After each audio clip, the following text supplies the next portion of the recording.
ঘুরে দেখেন, অপরূপে সুসজ্জিত ঢাকা শহর। মাঝে মধ্যে রয়েছে ফ্লাইওভার, সামনে আকাশে একটু মেঘ, চতুর্পাশ দিয়ে গাড়ি চলছে। দেখতে হয়তো বিদেশ না হলেও, উন্নত দেশ না হলেও আমরা কল্পনা করছি যেটা একটা মোটামুটি উন্নত দেশের তালিকায় চলে যাচ্ছি। দেখতে পাচ্ছেন অনেক সুন্দর রাস্তা, যানবাহন চলছে অবাধে।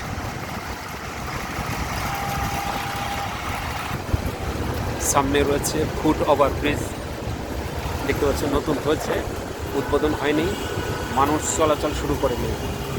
এটা হচ্ছে জসিমউদ্দিন, সামনে দেখতে পাচ্ছেন জসিমউদ্দিন, উত্তরার জসিমউদ্দিন। চতুর সাইড দিয়ে অনেক গাড়ি চলছে, বিকেলের দৃশ্য অনেক সুন্দর।